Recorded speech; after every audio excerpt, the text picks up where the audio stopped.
What's up, guys? My name's Jason. This is MTB Yum where I normally do on the bike test ride and review videos that I upload and publish here on my YouTube channel. But recently I did a bike check of my personal bike, my Ibis Ripley that I've been riding for the last couple seasons. I just recently switched and I sold the Ripley and moved on to this Rocky Mountain Element, and I'm super excited to tell you about it. I've had 6 days on the bike so far riding, and I'll publish an actual test ride review video shortly after this video, but I just want to do another bike check because I think it was really cool and I think people like to see what I'm riding. So let's get into this. I started out with a Rocky Mountain Element Carbon 50 model, which is like a $4,800 build. And they have aluminum versions of this bike as well, starting I think right around $3,000. And they kind of go up from there.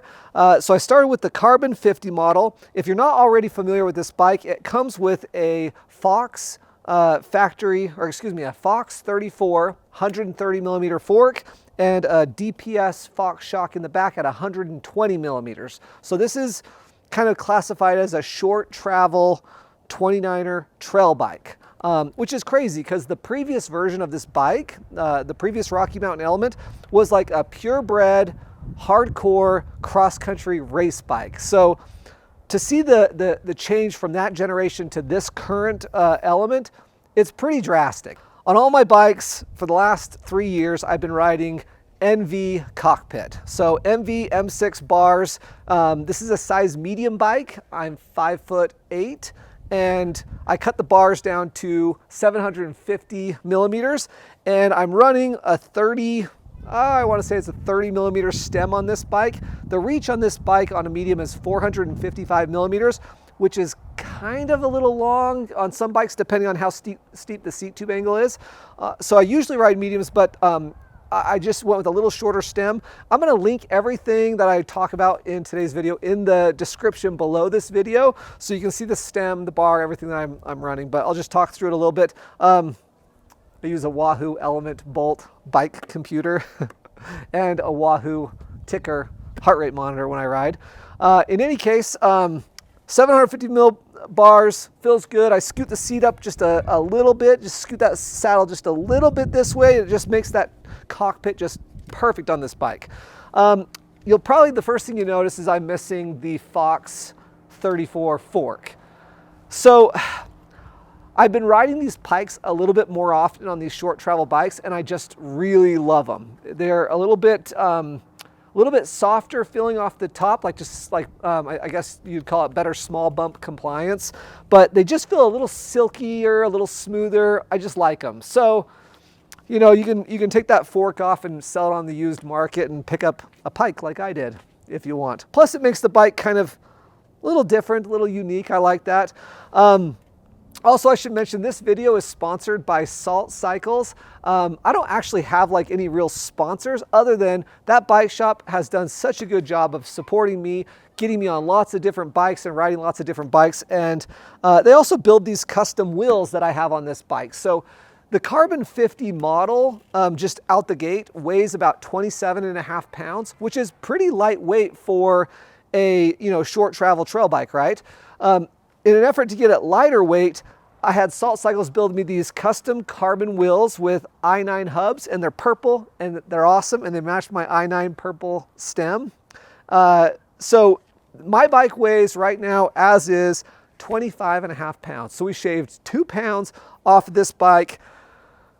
A couple good things about doing that is I love riding lightweight bikes. I'm a pretty light guy. I'm not like super strong. So having a lightweight bike is super useful in terms of like bike weight to body weight ratio out on the trail, pumping the bike and moving the bike around. So a lightweight bike is super nice, but it just feels faster and zippier too, and I just love it. These wheels are super lightweight. I want to say these wheels came in at just over 1,300 grams, almost 1,350 is what I think it was. So super lightweight wheels. I'm running full Shimano XTR components, so 4-piston XTR brakes.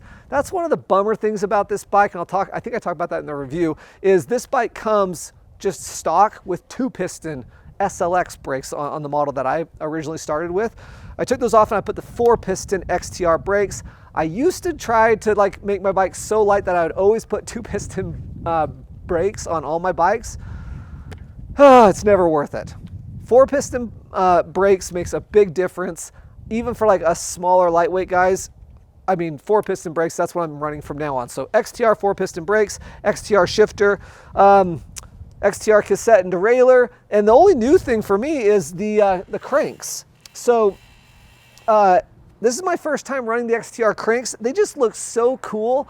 I've been running those race face Nextar cranks quite a bit. I ran the E13 carbon cranks, which are the lightest weight cranks that I've found.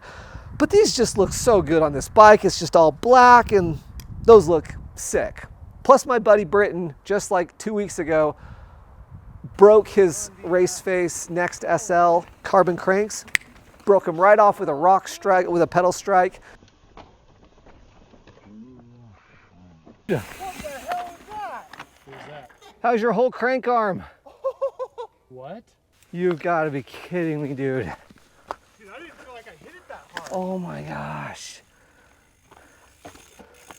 Dude, that sucks. How does that happen? So did you hit?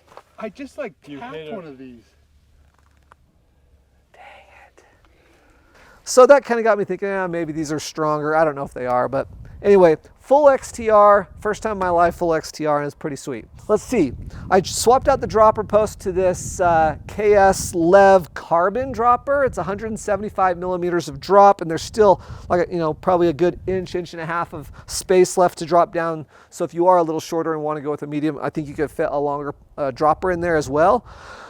The tires, Recons, my favorite tire, which on short travel 29er trail bikes, I love that this bike came with those Recons. I didn't have to buy new tires for this build, which is really nice because other brands, like I can think of like the Yeti SB115 comes to mind, and the Evil, the Following comes to mind. Both come with like Maxxis DHF up front and like an Assegai or excuse me, an Aggressor or a DHR2 out back. Like these really meaty, heavy, like downhill racing tires, which those are cool, but not on like a 115, 120 mil travel bike.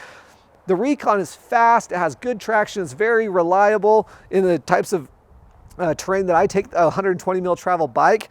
It has a very predictable turn in. This is not a tire review, but I just love that this bike came already with Recons. I love this tire. Got a wolf tooth dropper lever, which is cool. It's also purple, going with the whole purple and black theme here. I've been running this dropper for a long time, and I'm sure it's not any better than the one that you're using. Maybe it is, I don't know. I just always go with this one, and I love it. It's reliable and easy to use. Last thing is these ODI grips.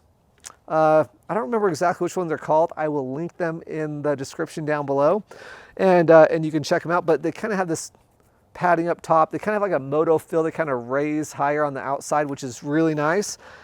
And I think that about covers it. That's the bike. 25.5 pounds for like a legit, good, kind of almost go anywhere type of Utah bike. I live in Salt Lake City, Utah. And for almost all the trails I ride on, a 65.5 degree head tube angle like this has just feels good for my trails. And the amount of travel I have on this bike is about perfect. The one last thing I'm going to say is this bike has very similar geometry to the current Specialized stump jumper, which when I rode that bike, if you don't remember, I can link that right up here. I loved the geometry of that bike. It just felt so good right when I got on the bike. And I'm going to try to not talk too much about this, but this bike has such a neutral, easy feel. It has a really long wheelbase for the category. It's over 1,200 centimeters on a size medium bike, which is kind of long for a 120 mil travel bike, but man, it gives you so much traction in the corners. Okay, I'm not going to talk any more about it. I'm going to save it for the actual test ride and review video coming out on the channel next.